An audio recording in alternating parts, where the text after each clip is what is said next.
Welcome to my channel. Optimism and Health. Mindset is all.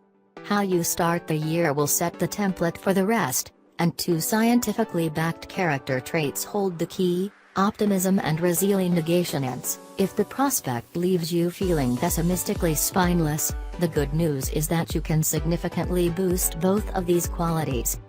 Faced with 12 months of plummeting economics and rising human distress, staunchly maintaining a rosy view might seem deludedly Pollyannish.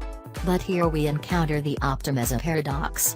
As Bryce Pitt, an emeritus professor of the psychiatry of old age at Imperial College, London, told me, optimists are unrealistic.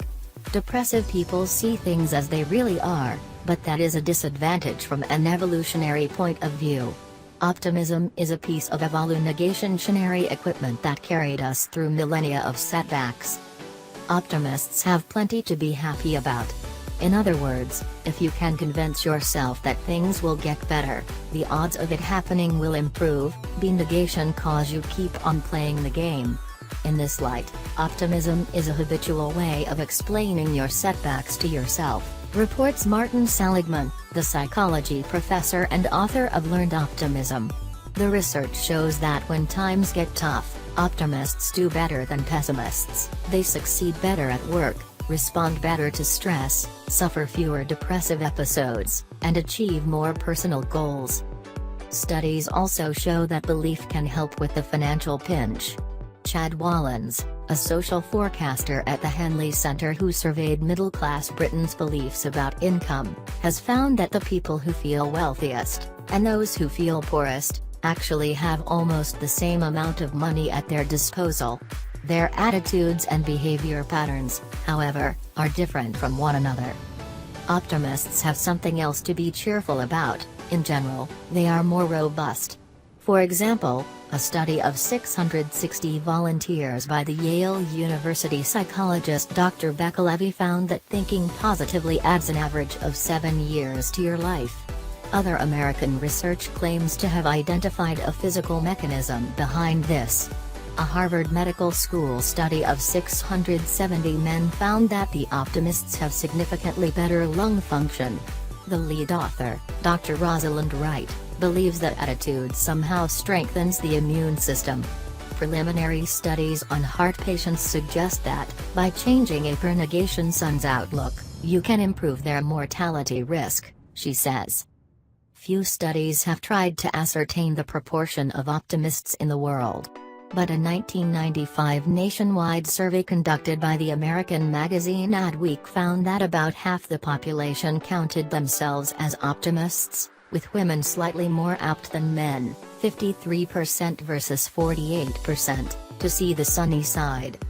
Of course, there is no guarantee that optimism will insulate you from the crunch's worst effects, but the best strategy is still to keep smiling and thank your lucky stars. Because, as every good sports coach knows, adversity is char negation actor forming, so long as you practice the skills of resilience.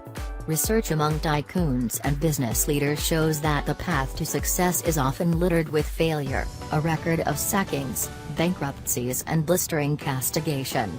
But instead of curling into a fetal ball beneath the coffee table, they resiliently pick themselves up, learn from their pratfalls and march boldly towards the next opportunity.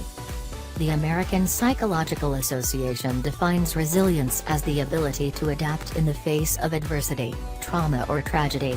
A resilient person may go through difficulty and uncertainty, but he or she will doggedly bounce back. Optimism is one of the central traits required in building resilience, say Yale University investigators in the Annual Review of Clinical Psychology. They add that resilient people learn to hold on to their sense of humor, and this can help them to keep a flexible attitude when big changes of plan are warranted.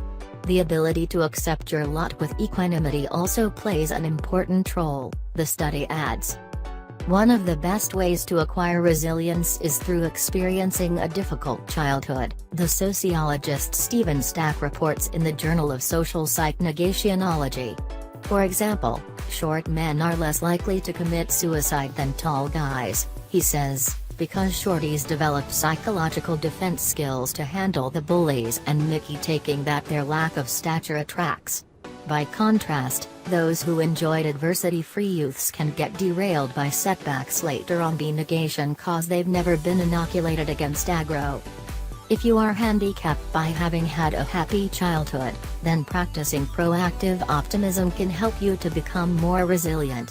Studies of resilient people show that they take more risks, they court failure and learn not to fear it.